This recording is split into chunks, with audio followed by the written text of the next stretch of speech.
Hello बच्चों, कैसे हो आप लोग। आई होप आप लोग बढ़िया होंगे। बच्चों, हमारे जो यूट्यूब चैनल है कुमार प्रवीण, जहाँ पर जैसा कि आपको इन्फॉर्म है class 9th 10th 11th class running में।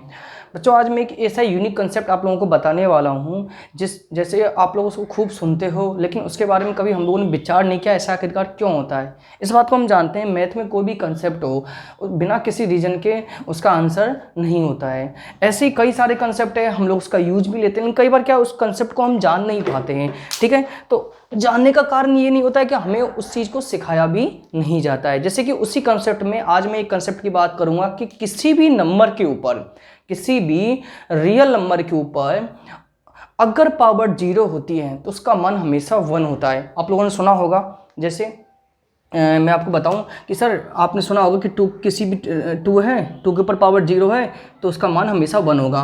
मैंने लिखा 5 की पावर 0 तो उसका मान हमेशा 1 होता है। ये सब चीज़ें आप खूब सुनते हो, क्योंकि आपको स्कूलों में भी काफ़ी बार रटाया जाता है कि किसी भी नंबर के ऊपर यदि पावर 0 आ जाए, चाहे रियल नंबर कोई सा भी हो जो नंबर लाइन पर रिप्रेजेंट हो सके, तो उसकी पावर हमेशा 0 होती है। लेकिन ऐसा क्यों होता है ये शायद आप लोगों को मालूम नहीं होगा। तो आज हम उसी चीज़ को क्लियर करेंगे कि किसी भी नंबर के ऊपर अगर पावर 0 आ जाए तो उसका मान आखिरकार 1 क्यों होता है। आइए स्टूडेंट्स, वीडियो को देखते हैं। तो मैं आपका टीचर प्रवीण कुमार झा, आपके प्यारे से यूट्यूब चैनल कुमार प्रवीण झा पर वेलकम। और ये जो कॉन्सेप्ट मैं आपको बताने वाला हूँ, इसको आप सभी बच्चों तक शेयर करिए ताकि सभी बच्चों को क्लास 8 9th 11 12th किसी भी क्लास के बच्चों को लगभग मालूम नहीं होता है। तो शेयर करिए ताकि सभी को ये चीज़ें पता लग सकें। जैसे हमने लिखा 2 की पावर 0, 5 की पावर 0 का मान 1, या मैं ऐसे लिखूँ 7 की पावर 0 तो इसका मान भी 1। मैं लिखूँ 20 की पावर 0 तो इसका मान भी 1 है या नहीं है। किसी के ऊपर भी पावर 0 लिखें, आप क्या से -1 की पावर 0 लूँ तो भी उसका मान 1, -5 की पावर 0 लूँ तो उसका मान भी 1। ठीक है, चलो ये भी ले लेते हैं 1/2। हमने रेशनल नंबर ले लिया और इसकी पावर 0 ली तो भी इसका मान 1। मैंने लिखा 5/2, इसकी पावर 0 ली तो मैंने इसका मान भी 1 होता है। हमने लिया -2/5 की पावर 0 तो इसका मान भी 1 आया है। कई सारे नंबर, कोई सा भी रेशनल नंबर हो, इरेशनल नंबर हो, रेशनल नंबर हो या रियल नंबर, जो भी नंबर लाइन पर रिप्रेजेंट होते हैं रियल नंबर, उन सभी के ऊपर यदि पावर 0 आ जाए तो उसका मान डेफिनेट 1 होता है। ये आप सभी जानते हो, आपको खूब बताया जाता है। लेकिन क्यों आया है, कुछ तो रीजन होगा। ऐसे को मैथ में हम जानते हैं किसी भी चीज़ को अगर हम सपोज भी करते हैं, लेट भी करते हैं, तो उसको प्रूफ करते हैं हम, और कोई कंसेप्ट आता हो कहीं न कहीं से आया होगा। तो हम इसी सब चीज़ों को आज क्लियर करेंगे, आखिरकार किसी भी नंबर के ऊपर पावर 0 क्यों आता है। तो आइए हम इन सब चीज़ों को देखते हैं, किसी भी नंबर के ऊपर पावर 0 क्यों आता है। तो बेहद ध्यान से समझिएगा, जो मैं कंसेप्ट अभी हम बताने वाले हैं इसको ध्यान से समझिएगा और काफ़ी बेनिफिशियल है ताकि हमें रीजन जान सकें। आइए, एक बात, आप लोगों ने एक्सपोनेंट की कई सारी प्रॉपर्टीज को जाना होगा।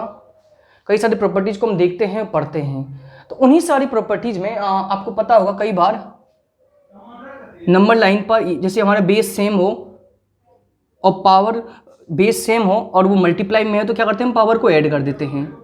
ठीक है, आप लोगों ने इसको भी पढ़ा होगा।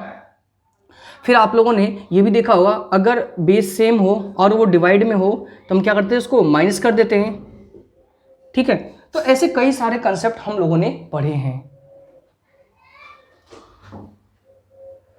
तो हमने कई सारे कंसेप्ट देख रखे, कई सारे इसकी प्रॉपर्टी, जैसे आपको ये भी बताया जाता है कि अगर पावर के ऊपर पावर हो जाए तो आपस में मल्टीपल हो जाते हैं। पता है ना, कई सारे कंसेप्ट आपको, और भी कई सारे कंसेप्ट है, हालांकि उन सब चीज़ों का यहाँ पर रोल नहीं है। मैं मेनली इस वाले कंसेप्ट की बात करूंगा। अगर आपको ये वाली प्रॉपर्टीज आपको पता होगी, वी नो डेट, आपको पता होगा अगर बेस सेम हो और डिवाइड में हो तो वो माइनस हो जाता है। हम इसी प्रॉपर्टीज का यूज लेके हम इस कंसेप्ट को प्रूफ करेंगे कि किसी के ऊपर पावर 0 हो जाए, कोई भी एक रियल नंबर हो, अगर उसके ऊपर पावर 0 हो जाए, रियल नंबर, लेकिन इसके भी एक्सप्रेशन है वो मैं अभी आपको बताऊंगा, और 0 हो जाए तो उसका मान हमेशा 1 होता है। आइए, तो जैसे कि आपको पता है, we know that is the right a की power m power n upon जो किसके बराबर होता है, m माइनस n के। ये आप बड़ी बात इस तरीके से परिचित हो। हम अब यहां पर क्या करें, अगर मैं पुट m बराबर n ले लें, लेट m बराबर हम n ले लेते हैं, m बराबर n वैल्यू पुट कर देते हैं यहां पर, समझिएगा मेरी बात। अगर मैं m बराबर n इसमें पुट कर दूँ तो क्या होता है देखिए, तो m की जगह क्या आ जाएगा, n आ जाएगा, यहाँ भी a की पावर n, यहाँ भी m की जगह क्या आ जाएगा, n आ जाएगा। समझे या नहीं समझे, हमने m बराबर n पुट कर दिया, ठीक है। आप जानते हो सेम नंबर हो तो आपस में क्या हो जाते हैं, कट जाते हैं। जैसे हमने लिखा 2/2 क्या होगा 1, हमने लिखा 4/4 क्या होगा 1, सही है ना। हमने लिखा -7/-7 क्या होगा 1 होगा। ऐसे ही a की पावर n और a की पावर n सेम है तो ये आपस में कट जाएंगे, ओके। और एक चीज़ और, जैसे लिखा 2 - 2 क्या होगा 0, 4 - 4 क्या लिखा 0 होगा, ठीक है। तो ऐसी n - n क्या होगा 0। तो आइए ये तो आपका 1 आया और ये a की पावर यहाँ पे n - n क्या हो गया 0 हो गया। तो फाइनल जिस कंसेप्ट की हम बात कर रहे थे वो आप देख सकते हो कि इस तरीके से प्रूफ हो गया, समझे। एक बार हम दोबारा बता देते हैं, a की पावर m अपॉन a की पावर n बेस सेम हो तो डिवाइड में होते हैं, इस कंसेप्ट को हम जानते हैं। अगर मैं इस कंसेप्ट में m बराबर n पुट कर दूं तो देखिएगा m की जगह मैंने n रखा है, a की पावर n से a की power n cancel out, n - n 0, तो a की पावर 0 बराबर 1। ये जो हमारी कंसेप्ट था, ये कंसेप्ट को हमने इस तरीके से प्रूफ कर दिया, ठीक है। अब आपके मन में एक ये भी क्वेश्चन होगा, अगर सर यहाँ पे आपने ए रियल नंबर बोला है और रियल नंबर तो सभी होते हैं, लेकिन मैं इसमें एक इसमें भी एक्सेप्शन है, क्या एक्सेप्शन वो भी जानते हैं।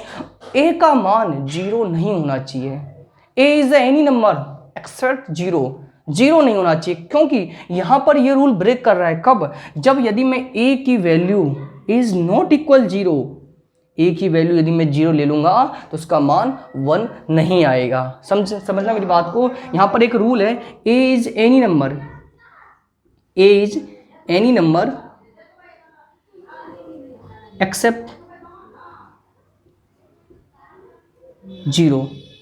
ये इसका एक्सेप्शन है, मतलब अपवाद है कि 0 नहीं लेना, हमें ए का मान 0 नहीं लेना है। अगर आप 0 लेते हो, अगर 0 की पावर 0 हो जाएगी तो अनडिफाइन हो जाती है। अनडिफाइन समझे, यदि हम 0 की पावर 0 ले तो उसका मान कभी भी 1 नहीं होता है, क्योंकि ये क्या होता है अनडिफाइन होता है। अब अनडिफाइन का भी मतलब हम समझेंगे, ये हमारा अनडिफाइन होता है। कैसे, अब क्या होगा सर इस बात में आपने कैसे बताया कि 0 की पावर 0 होगी तो उसका मान 1 नहीं आएगा, किस बात बिना पे कह रहे। तो मैंने बोला ना, मैथ में हर चीज़ के पीछे एक कंसेप्ट, एक लॉजिक होता है। आइए सपोज करिए कि अगर मैं a का मान 0 ले रहा हूँ तो यहाँ a का मान 0 होगा, डिनोमिनेटर में a का मान 0 हो जाएगा, 0 की पावर n। और इस बात को आप जानते हैं, यहाँ पर हम यहाँ पर 0 रखेंगे a की, और इस बात को हम जानते हैं कि डिनोमिनेटर में यदि कभी भी 0 आ जाए, देखो नंबरेटर में आए जैसे आपने लिखा 0/4 तो इसका मान तो 0 होता है, लेकिन 4/0 लगा तो आप भी जानते हो ये अनडिफाइन होता है, डिवाइड नहीं जाएगा। कई लोग इसको इन्फिनिटी भी लिख देते हैं, अनडिफाइंड। तो यदि मैं डिनोमिनेटर में 0 लिख दूंगा, अगर a का मान 0 ले लूंगा तो ये क्या हो जाएगा अनडिफाइन हो जाएगा, और अनडिफाइन होने से यहाँ 0 हो जाएगा तो ये पूरा क्या हो जाएगा अनडिफाइन, और आगे क्वेश्चन होगा ही नहीं, समझे। तो इसीलिए हम कभी भी 0 के ऊपर पावर 0, कभी भी a की वैल्यू हम 0 नहीं लेते हैं। 0 के अलावा आप कोई सा भी नंबर लीजिए उसकी वैल्यू हमेशा क्या रहेगी 1, जिसका रीजन मैंने आप लोगों को दे दिया है। तो फ्रेंड्स इस तरीके से कंसेप्ट था, बेहद ही आसान कंसेप्ट था, आप लोगों को इसका समझ में भी आ गया हो कैसे हमने इस सब चीज़ों को वेरीफाई किया। तो फ्रेंड्स कई सारे मैथ में ऐसे लॉजिक कंसेप्ट होते हैं जिसका हम डायरेक्टली यूज़ तो ले रहे हैं, लेकिन विदाउट उसका हमें मतलब मीन्स पता नहीं होता है कैसे आया। आप लोगों को पता होगा, कोई 10th में होगा, या बच्चा कोई 11th में होगा, कोई 12th में होगा, शुरू से आप लोग पढ़ते आ रहे हो, आप लोगों को बताया भी जाता है कि किसी भी नंबर के ऊपर यदि पावर 0 आ जाए तो उसका मान हमेशा 1 होता है, लेकिन हमें पता नहीं होता है आखिरकार ऐसे कैसे आया। तो इसी सब चीज़ों के कारण हम मैथमेटिक्स क्या है प्रैक्टिकली तो हम कमल कर लेते हैं क्वेश्चंस को, लेकिन थ्योरेटिकल रूप से हम उसमें पिछड़ जाते हैं, और कहीं ना कहीं हमारी इसी कमजोरी का परिणाम हमें एग्जाम्स में भुगतना पड़ता है। तो स्टूडेंट्स आज मैंने आपको एक कंसेप्ट बताया, इस कंसेप्ट को आप राइट करिएगा और हमेशा याद रखिएगा, और ज़्यादा से ज़्यादा इस वीडियो को शेयर करिए ताकि सभी लोगों को इस कंसेप्ट के बारे में पता लग सके। ठीक है स्टूडेंट्स, तो thank you students, thank you for watching this video and attend this session.